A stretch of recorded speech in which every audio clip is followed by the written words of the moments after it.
Assalamualaikum warahmatullahi wabarakatuh. Jumpa lagi dengan channel YouTube Safira, channel yang khusus membahas masalah umroh dan haji, utamanya isu-isu yang terkini. Saya Andi Alamsyah, CEO Safira. Kali ini akan membagikan satu isu yang sedang dibicarakan ramai oleh masyarakat. Bener nggak umroh itu dibuka tanggal 12 Desember 2021 yang akan datang? Berita yang beredar macam-macam. Ya. Kekuatan media sosial sekarang ini sangat luar biasa, sehingga informasi A, informasi B, informasi C dan lain-lainnya semuanya saling tumpang tindih. Gitu ya. Salah satu media di Jawa Timur, Jawa Pos, dalam satu headline-nya beberapa hari yang lalu menyampaikan bahwa umroh akan dibuka tanggal 12 Desember. Ya, kami tahu itu pasti ada sumbernya, dan saya tahu kami juga memiliki sumber yang sama begitu ya. Kemudian sehari setelahnya ada berita yang lain menyatakan Kemenak menepis bahwa umroh akan dibuka tanggal 12 Desember. Ada lagi berita yang menyatakan bahwa jika umroh dibuka, batasan usia 18 sampai 50 tahun. Ada berita yang lain menyatakan bahwa usia jamaah umroh 18 tahun hingga tidak ada batasannya. Macam-macam, belum lagi masalah karantina, vaksin dan lain-lain. Saya akan bahas secara lengkap ya, tapi dari sumber yang bisa dipercaya. Jadi saya akan menjelaskan semua permasalahan tadi dari sumber yang layak dipercaya. Yang pertama tentunya dari informasi dari Kementerian Haji Arab Saudi, yang kedua dari Kementerian Agama Republik Indonesia. Jadi saya tidak menjelaskan melalui media, tapi berdasarkan edaran yang mereka berikan pada kami melalui asosiasi atau melalui Kementerian Agama. Jadi memang benar bahwa Gus Menteri, Gus Yakut, itu telah berangkat ke Arab Saudi didampingi dengan seluruh petinggi dari Kementerian Agama, Dirjen PHU, kemudian Konjen RI yang ada di Jeddah dan lain-lain ya. Pak Menteri beserta tim melakukan diplomasi tingkat tinggi ke Kementerian Haji Arab Saudi, dan hasilnya alhamdulillah cukup positif ya, sangat positif. Bahkan beberapa waktu yang lalu kami menyampaikan di video kami bahwa masih lampu kuning. Lah sekarang ini lampu hijaunya sudah mau menyala ini. Hal itu diungkapkan oleh Dirjen PHU bersama dengan 8 asosiasi bahwa memang sudah dilakukan pembicaraan secara final antara Indonesia dengan Arab Saudi dengan ketentuan bahwa yang pertama, insya Allah visa untuk jamaah Indonesia itu akan dibuka di awal Desember.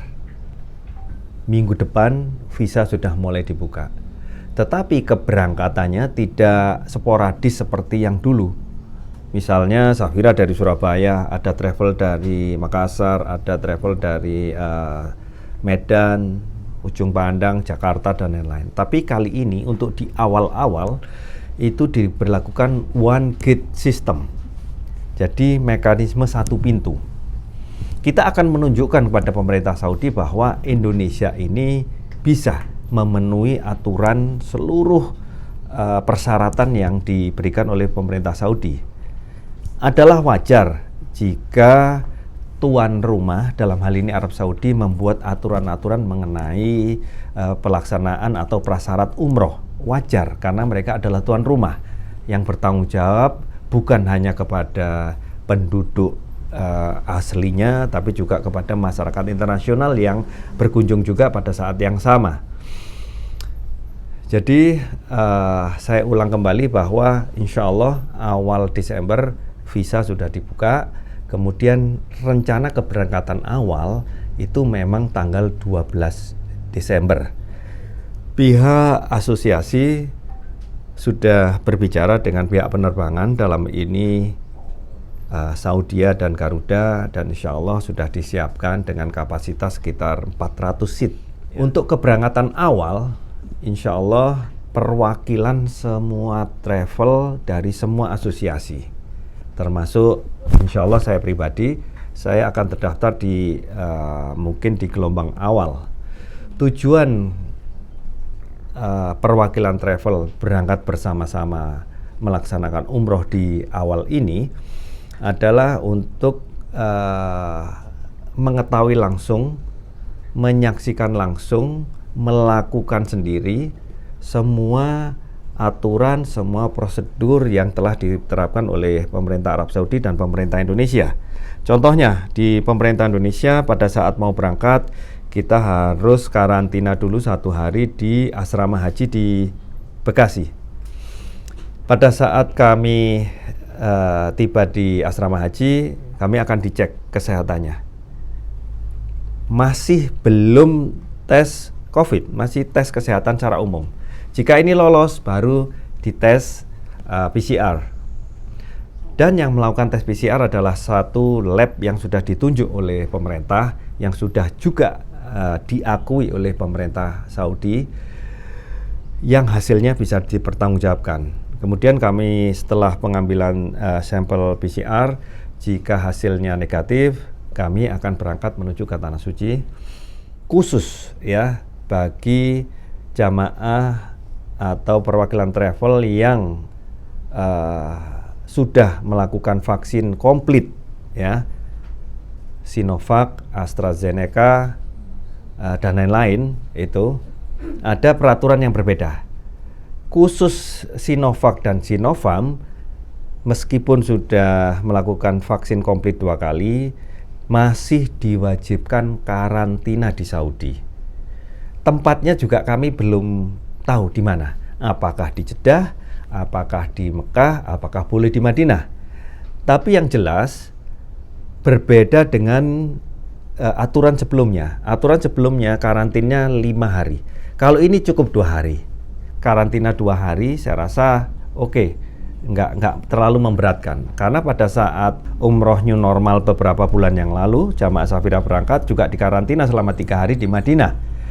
Jadi mohon keputusan Arab Saudi untuk melakukan karantin bagi jamaah yang vaksin Sinovac dan Sinovac selama 2 hari, kita hargailah. Tidak perlu diperpanjang lagi gitu.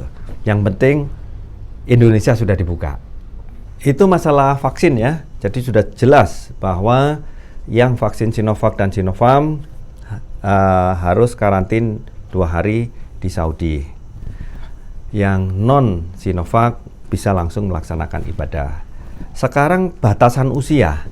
Ada berita yang bilang 18 sampai 50, ada yang bilang sampai 65. Tapi ini sudah tidak menjadi isu lagi.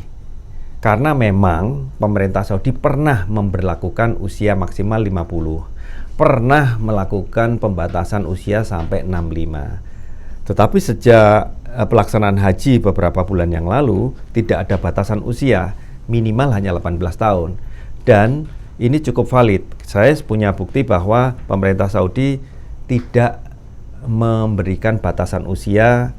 Jadi selamat bagi Bapak Ibu sekalian yang usia lanjut. Insya Allah jenengan bisa berangkat umroh di masa pandemi ini. Juga Saudi tidak mempermasalahkan komorbid atau penyakit bawaan. Gitu. Mereka tidak mempermasalahkan gitu ya.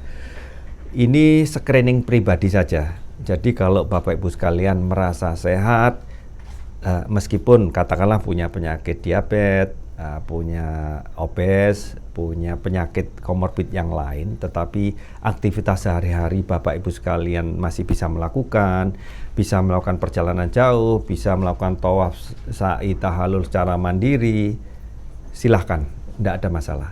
Tetapi kalau Bapak Ibu sekalian dalam keadaan tidak sehat, di sana harus perlu banyak bantuan dari orang lain, tidak bisa mandiri 100%, mohon ditunda dulu di kesempatan awal. Untuk umroh awal ini akan dilakukan evaluasi ya selama 1 bulan. oleh kedua belah tim. Makanya untuk umroh awal ini disiapkan kepada petugas travel, kemudian juga jika memang memungkinkan jamaah sudah mulai diberikan kesempatan, tapi kita lakukan screening khusus yang awal-awal ini yang sehat ya, yang tidak membutuhkan bantuan selama di sana, begitu. Jika evaluasi selama 1 bulan ini dianggap berhasil, akan dilakukan evaluasi yang kedua selama 2 bulan. Jika ini lolos, maka umroh ini akan berjalan terus sampai bulan April tahun 2022.